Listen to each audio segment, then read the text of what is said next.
The only reason to win the game is to be free of it. Sorry, James, I remember my first helicopter. 3 shows in 3 cities in 4 days, and I'm still working the show out. And then we get to see Chris Hemsworth. Tour life's hard, man. Tour life is very hard.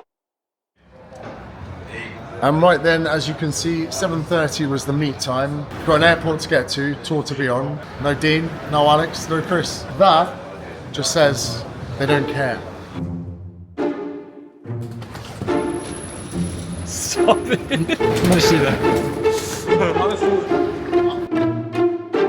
This is lovely. Adelaide's nice. Oh, dude. Adelaide, I'm inside of you. Adelaide has more restaurants per capita than any other Australian city.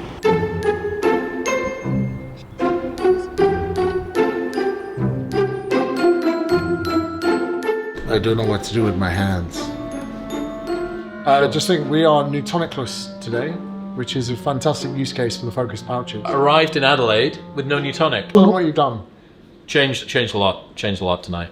Just wanting to see if this works better. Similar show, different order, new stuff in, old stuff out. Might as well do it in front of 1,000 people. Why not? You know, makes total sense. Also, every time you do an event, you get a feel for stuff, but you're like, oh, that did better than I thought, oh, that did worse than I thought.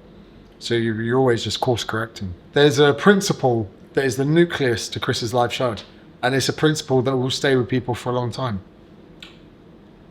Is the principal you? No. For me, I just come out, soften the crowd up, give people a laugh. You do soften everybody in the look of this industry. People have spent a bit of money to come see Chris. They get their money's worth before he's come out. That's all I'm saying.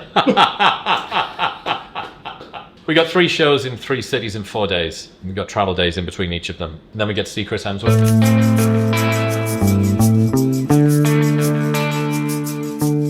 So the show's changed the game from first 2 nights. This is the 3rd night. So from a production standpoint, we just need to make sure that we are in the right place at the right time. What we capture tonight is a different format, so it's like starting a game.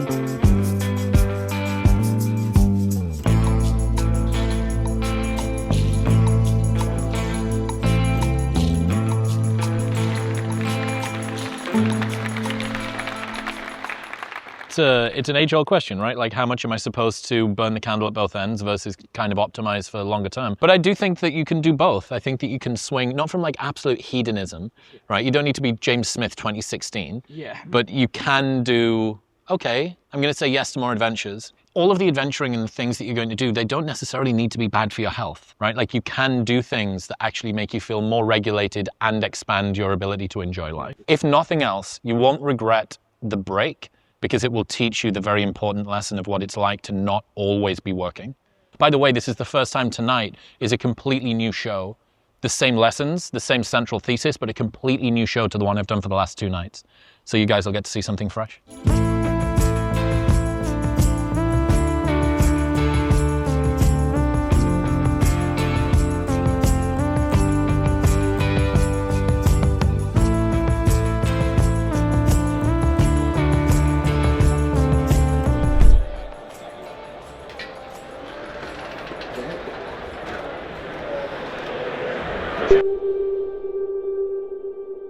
I'm the fucking poster child for self-doubt. I'm just chronically uncertain. Am I doing this right? Is this correct? Do people care? Should I keep going?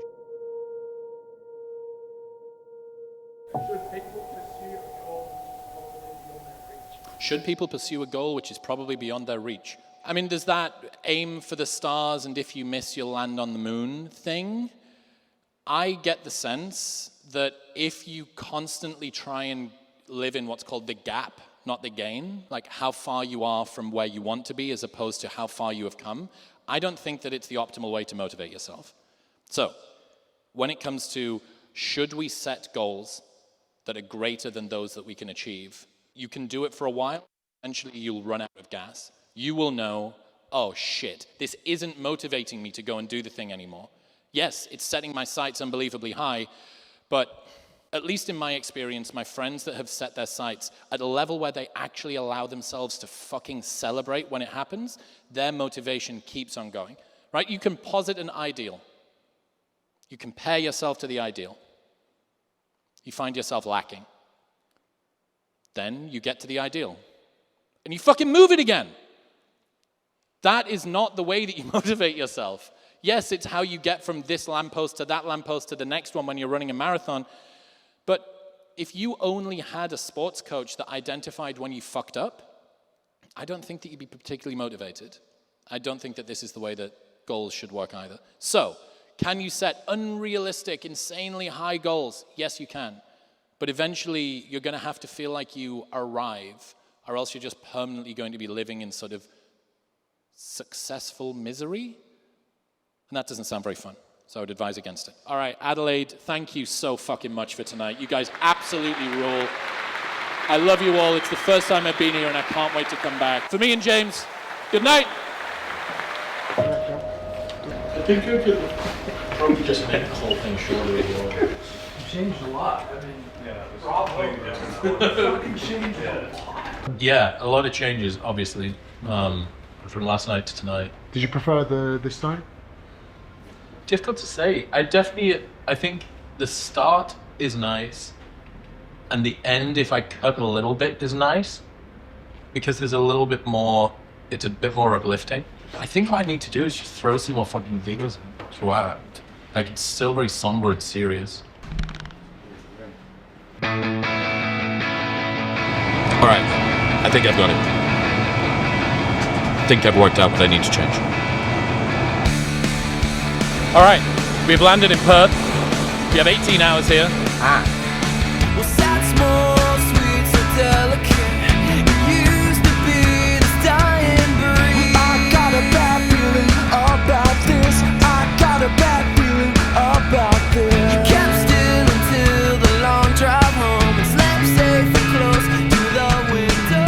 I got a bad feeling. Dude, tour life's hard, man. Tour life is very hard. Frozen mango daiquiri or a pina colada? Whoa. Now it's a party. Okay. Well, do you know what? I'm 2 sips in and I'm already feeling like I'm going to have a little gamble. We need 8 more immediately, as fast as possible. Oh yeah, cheers. Can we wait now?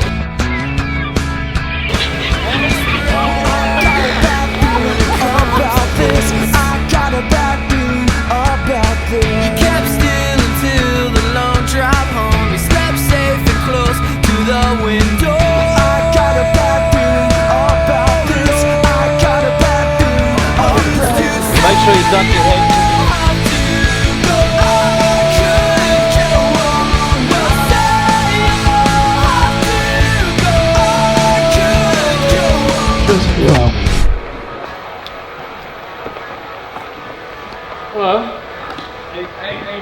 How are we?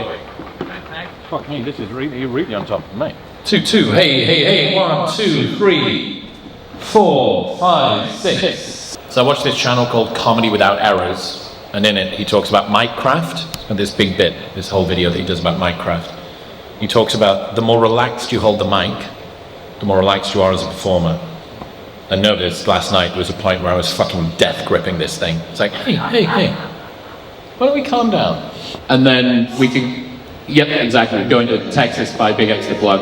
You come out of Dude, this is fucking dialed. Dialed! Yeah. Put it up, Rondo.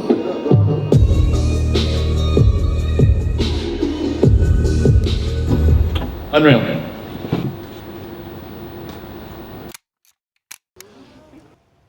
Did I encounter much self-doubt? And what did I do to get over it? Yes. There's this idea from Mark Manson called identity dysmorphia. I named it. He came up with it. I named it, which was the important bit. He says identity lags reality by 1 to 2 years. Kind of like looking in the mirror as an ex-fat person having lost weight and still seeing the fat person in the mirror. I think that identity lags reality by 1 to 2 years in that same sort of way. For me, I'm only just now being the person that went on Joe Rogan's podcast for the first time. As someone that's been on 4 times and got to number 8 in the world on the Spotify charts last year. And in 2 years' time, I'll be like, oh, I'm number 8 in the world. The other thing to consider is it's taken this long, which is almost an indication of how big my self-doubt has been. Like, there's just such an unreasonable dosage of offsetting that in order for me to feel like I've made it. So if you're the sort of person that comes to these kinds of events, you're thoughtful, you're reflective, you're introspective. Again, like I could have just, the whole advice is like, be gentle with yourself, try and be patient with yourself, give yourself spaciousness, keep going, but keep going at a pace that's sustainable. Like that's it, that's the answer to everything, so far. Yeah. This is James, say hello, James. How's everyone? Just to finish that off, how would you... A lot of the show tonight, you know, I've changed, this is the first time that I'm doing this show. You did a different show in Sydney, in Melbourne, in Adelaide, and now tonight too. And I'm trying to tune it appropriately. But really what I'm saying to people is, I want you to try and end some worlds. I want you to try and achieve the things. And I don't want to suck the oxygen out of your fuel source. But the things that you want to achieve are going to be empty and they're going to be unsatisfactory when you get there. Now, I don't want you to stop. I still want you to go and do the thing. But the only reason to win the game is to be free of it. It's the only reason to win the game. So that you don't need to play it anymore. That's literally it.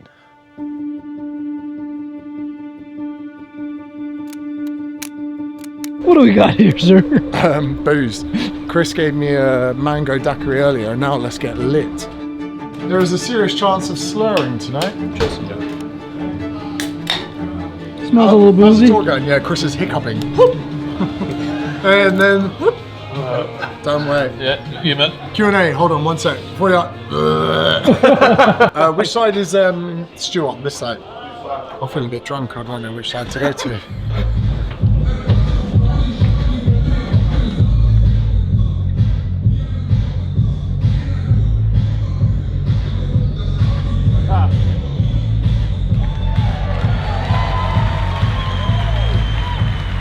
Good evening, Perth. So some of you might have remembered me from Chris's last tour, but most of you might be thinking, who the fuck is this guy? Why is there a BTEC Chris Williamson on stage with much worse hairline? Now, I'm here really to test your temperature, and I've got a good feeling about tonight. You seem like a good crowd, you seem kind of relaxed, you've got that Perth vibe to you. And I would say this, honestly, professionally, I've never seen so many fit birds. So for that reason, this is the first event in 3 years where I'm drinking.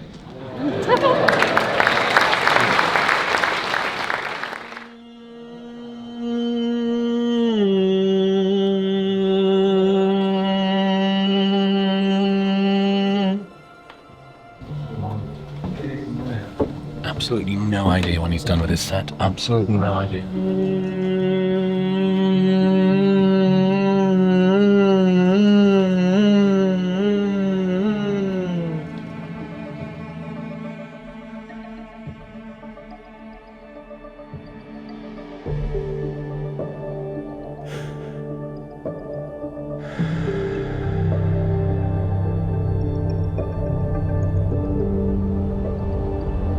What do you think the answers are to the current crisis of men? What do I think the answers are to the current crisis of men?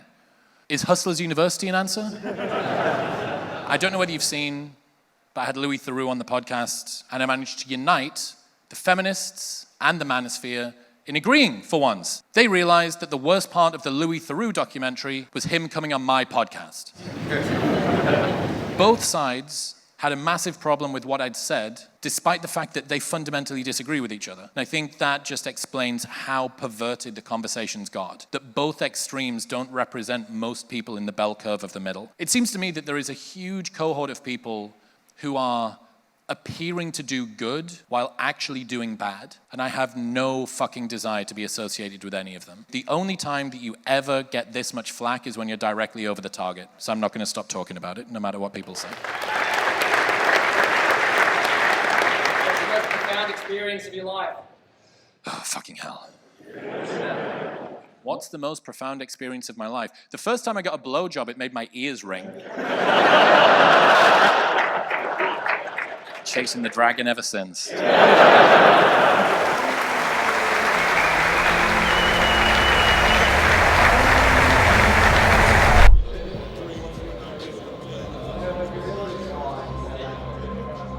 Yeah, it was brilliant. Learned more things than when I watched the podcast 24 hours a day. We had to see him in person, but he just feels like very genuine, like you would meet him in the crowd.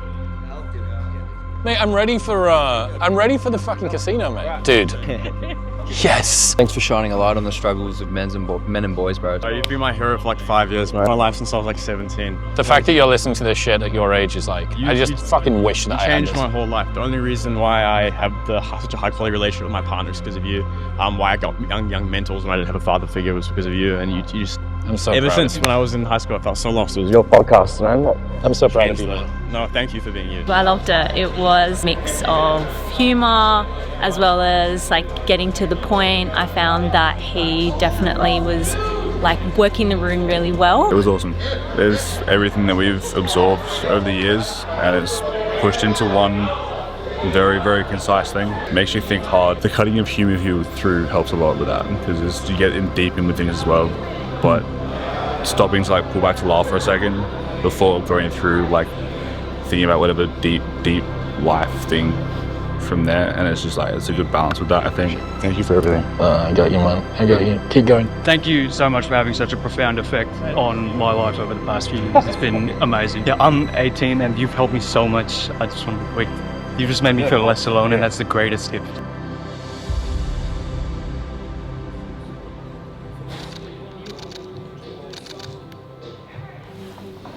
Oh yeah.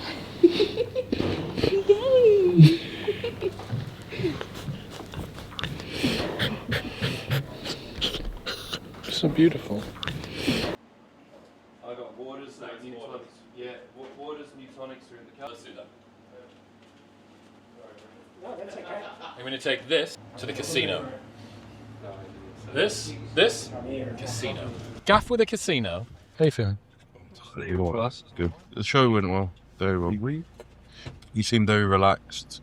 Yeah. Crowd seemed very well paced for a Monday as well. That flight today, even though I changed it in between each show and Oz, that flight today just finally fucking got it. And then, yeah, to get standing O on a Monday night in fucking Perth.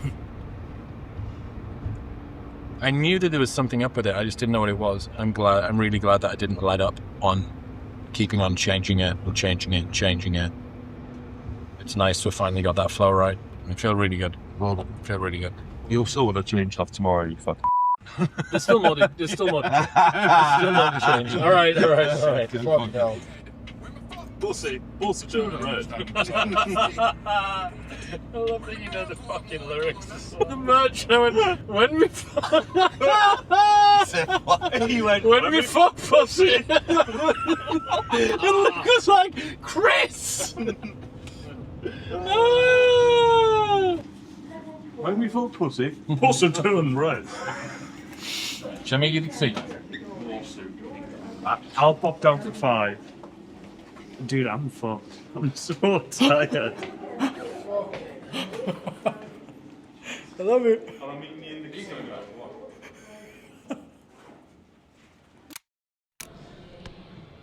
So actually, this is Chris practicing his welcome to the crowd. So when he enters the stage, as you'll see, Slept 5 hours. Body has no idea what time it is, but last night's fucking amazing. One of the best shows I've ever done. It was so fucking good. Why? So I worked really hard on it. I know, just keep poking and reshaping it and rejigging it. And then we got it right. Now it's like, oh, now we've got a fucking show. That was a really, really good show.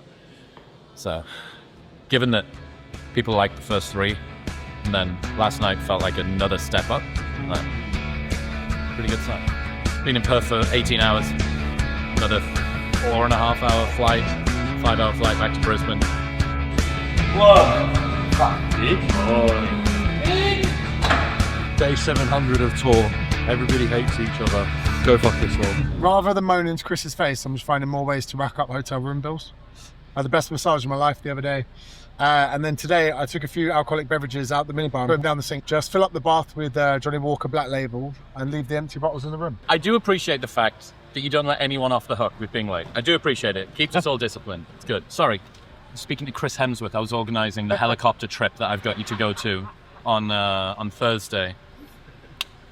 Is that an acceptable excuse? I will. Can we get boozed on the plane? We're all on tour now.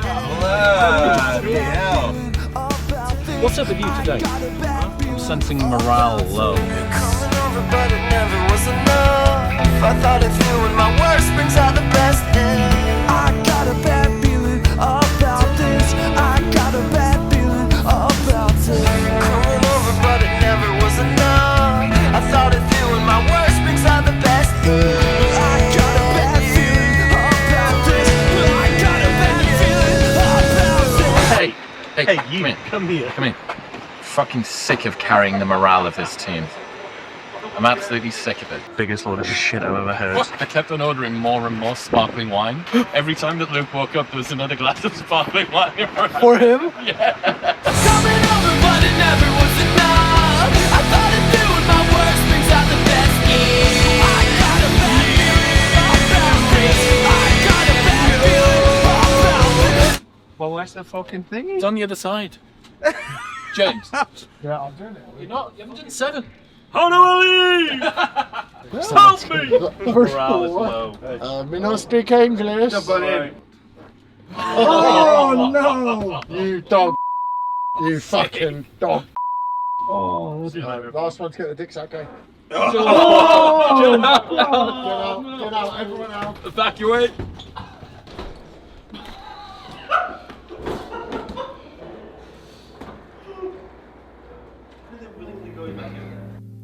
Ain't no sunshine when she's gone. It's a really fucking high city.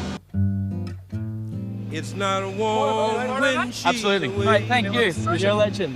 Cheers, mate. Have a good day, brother. Cheers. Ain't no sunshine Wow, that was a fucking when she's gone. hit and run. That was an absolute hit and run. She's gone too long. Anytime she goes away. Fucking clips off the far side.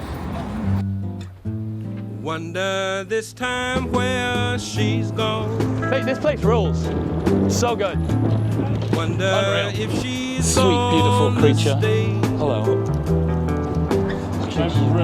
Ain't no sunshine when she's gone, and this house just ain't no home. Anytime she goes away. I know, I know, I know, I know, I know, I know, I know, I know, I know, I know, I know. It's not very nice. Slower make it better? No, makes it what?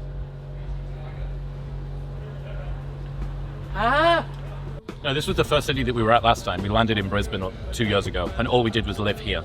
The 3 full days. Work, pool, work, gym, work, sauna, food, home, get up, do the same thing again. Fucking fire. So life's hard. Gonna leave the young thing alone, but ain't no sunshine when she's gone. There's sort of some physics to doing the live shows. And I remember I was sat watching Rogan in the Vulcan in Austin, and I was next to Mark Normand. And it was so fucking cool. It was like having someone that's an expert in sports explaining what the play was that the teams were doing. So Joe said this line, something like, you know, I love my wife. She's my favorite person in the world. He leaned over and he said, it's a spoonful of sugar to make the medicine go down. It's like, huh. And then he goes into this big diatribe about, he sort of takes the piss out of his wife. I would say something where, you know, he's at odds with his wife. And that always stuck with me, that if you're going to say something that's funny and mean, but done with love, you have to have something that shows you're a nice person and you really care about this person and you're empathetic and all the rest of it. Because otherwise it just sounds mean. Even if it's not, and even if you're not, you have to do it. And I think that altogether, if you've got really fucking spicy jokes and a heavy topic that comes after, and not enough self-deprecation and not enough uplift throughout and just chill levity, it's just too much. It's good, but it's a existential hammer blow. It's a full-on mallet and dunk. Like each night I feel like I'm getting 15% better. Remembering we've already done 4 or 5 tours, right, across different continents with the previous show, but this is the first time that I've done a second show. See what tonight's got in store. Brisbane. Go gentle on me, okay? It's my last city in all of Australia.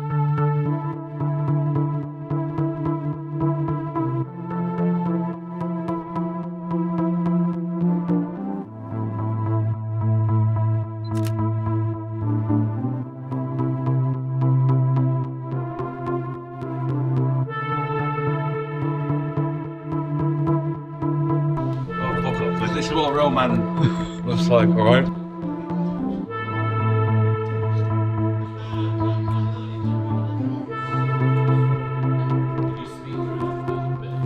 We've obviously built this new studio, and then we are launching first episode of the new studio on Monday. It's Wednesday at the moment. A lot of new tech that we don't know how to use and are learning how to use. Got to edit on a completely different time zone and do it all while on tour. Pray for me, please. Thank you. How has tour been in Oz? As far as like lots of flying, like you're not driving, obviously. Yeah, fuck ton of flying, dude. I mean, we did Adelaide, Perth, Brisbane in 48 hours. Sick. Is this a world tour? This is, we just have to chop them together. I couldn't take enough time off from the show to do more than probably about 3 weeks, 3 to 4. I mean, in order to be able to come out here, I did 7 episodes in 4 days before I left, just so that I could get out here. Yeah, I just can't imagine. Yeah, it's awesome. It's like a totally different world. It's not like we spend lots of time in studio, but it's like really curious to me because it's like same but different. Like you tour, you do lots of studio time, and we do that thing that's just different. The touring thing is relatively new and rare. What it would be like would be if you only wrote music but never got to play it live. Yeah. And you had to write 3 new songs and publish them a week. And they could afford, they weren't like album worthy. They weren't going to be like massive events, but you had to put out 3 a week. That would be what it would be like. And it's just so strange that, people will go and see The Killers or yourself and they want to hear the big hits. That's good. To hear it again, that's almost better. I want to hear the old stuff more than I want to hear the new stuff. If I say the same story on a different podcast, that's frustrating in life. It's so funny because music, it's like if you just played your like hit songs, like everyone go, thank you. Like, I don't want to hear the fucking new stuff. I don't want to hear the new stuff. Yeah. Fuck off with your new stuff. I want the 15 years ago stuff. Lock in, have a sick show. Got a quick question. So what would you say your kind of North Star that guides you in life is? I'm not sure if you've had one for 20 years or 10 years or 10 months. I've always been really bad with long-term goals, at least in my experience. When things go really well, or if you're a hard worker, if you're an outlier, which you are because you've come to see me on a fucking Wednesday evening, it's not a normal thing to do, the results that you get will be so unpredictable that you're not going to be able to work out what the optionality will open up for you in future in any case. I had no idea. If you would say 10 years ago, what you're going to do, like live in America, do a podcast, like do tour live, book it, like none of those things were even on the table. So shorter sprints for me in principles are a little better, but even those are relatively loose. I like learning. I'm curious about a lot of different things. I've managed to find a way to basically monetize asking interesting people questions that I care about. But for me, all I've done is it's curiosity is the closest thing I can give you. Just follow my curiosity. What am I interested in?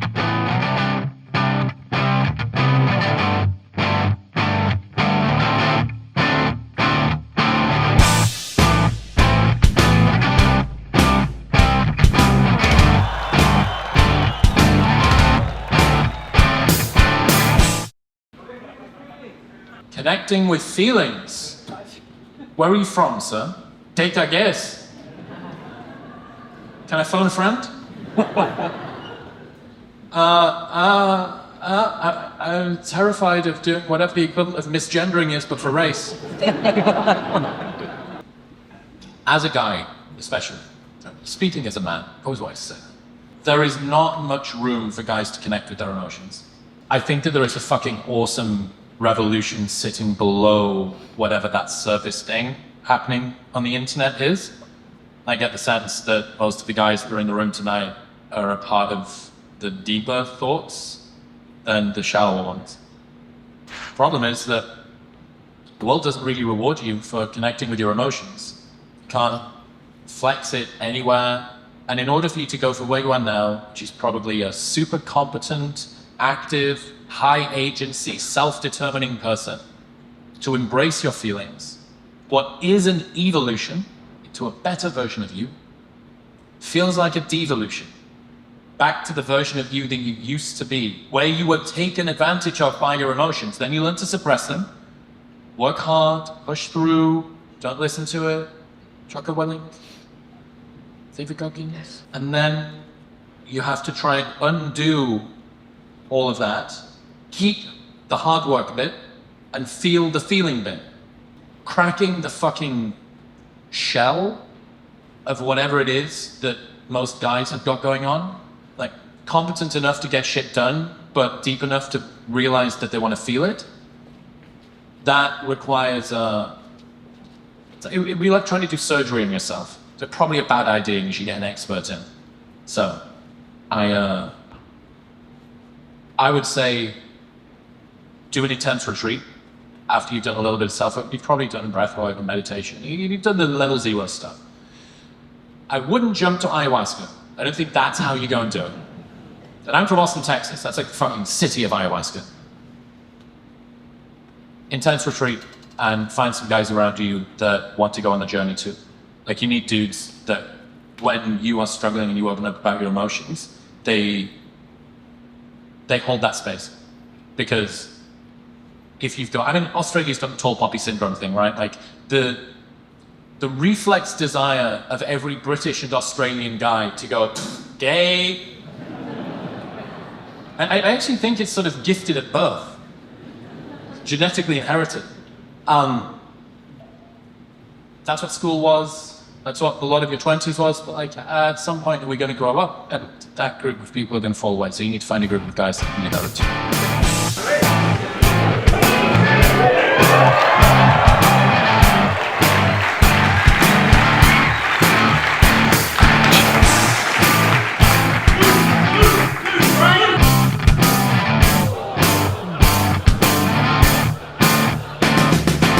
I loved it. The flow was just even better. It was amazing. I was at your headlining show in Brisbane 18 months ago. Yes. And since then, I said to my mates that night, I'm going to fucking do the thing. Since then, I've blown up on social media. I'm about to move to London and just sign with the manager. Let's fucking go, dude. Yes. Helped me start a business and run a marathon. Thanks, mate. Helped you start a business and run a marathon. Yeah, hey, what's thanks, next? I didn't expect a stab in the heart, but thank you. Podcast to help me like you wouldn't believe. Cancer that's gone, had that twice. No, beats it both. And you're a big inspiration. Stuff's life-changing, man, seriously. This is your birthday? Cool. Dude, happy fucking birthday. Who knew you'd spend your birthday thinking so much about Matthew McConaughey's dick? That wasn't on the fucking... Yeah. Hold the order, you and McConaughey coach. Hold the order. 2 more days. I've got a little bit of time.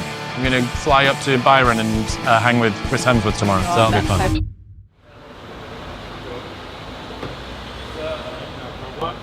I'm not talking about what? Meeting Chris Hemsworth. Some of the things you can't jinx, because if you get excited about it, there'll be a storm. Chris is very good at playing it cool. I've seen him opposite Matthew McConaughey with the resting heart rate at 44. So it's probably his most impressive feature. Jordan Peterson, Sam Harris. Hearing chill on the outside, a skill. Yeah, but there's not even a sweat. We're going to go hang out with a friend. I've got a friend, lives in Byron, lovely guy, and we've sort of been flirting online for a little while, and I thought it'd be nice to go see him. Yeah, I'm not that far away, but it's a bit of a drive, a bit of a trek. I thought we could take a mode of transportation that's a little quicker, like getting a tuk-tuk through downtown Thailand or something, to go and just see a friend for a coffee. So essentially, that's what we're doing today. It's Chris Hemsworth. It's Chris Hemsworth in a helicopter. That's what it is. Is it worth the can you even hear me? Starting with your spine that I'm in. Not enough to feed the hungry. I'm tired and I felt it for a while now. This sea of lonely. The taste of fingers. There's a seat back pocket. You can put my drink in. Brilliant. Sorry, James, I remember my first helicopter.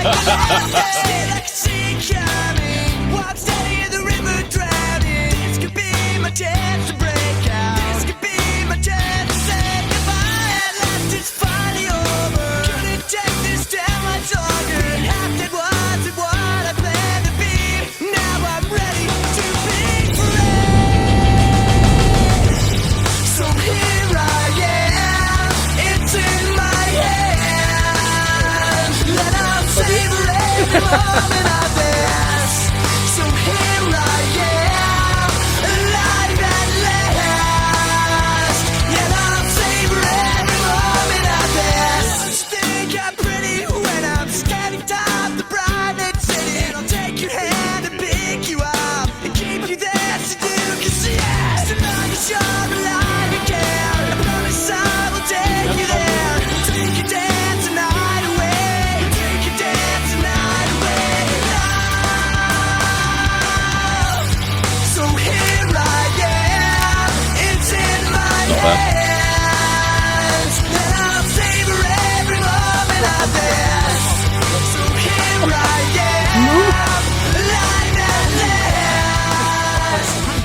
dog, sunset, pool, mates.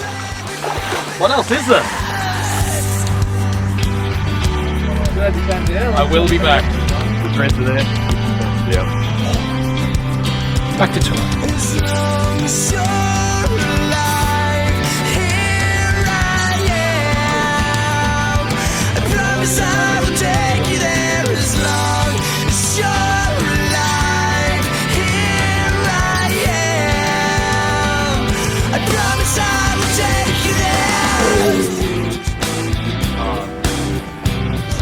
Don't slip in at your head. That's quite impressive. It's quite enough athletic feedback. Revitalized. 2 days off. 2 full days off. Feels fantastic. I hit my stride, dude. The difference between the first 3 shows and the last 2 has just been, I found that unlock. It made everything else feel lighter. Because as fun as it is to be on tour, I'm here to give a good show to everyone and to feel like I'm performing well and to be confident in how the night's going to go. And yeah, it's been a real change of energy. I got tons of great feedback from Sydney and Melbourne and Adelaide, so thank you to everybody that did that. It was really fucking awesome. And that was just the little thing that was missing. So it's been a good run. I've loved being in Brisbane. But we've got 48 hours in a brand new country, 2 shows, Christchurch and Auckland, then a 9-hour flight to Bali. All in the space of a single weekend. So, see you then.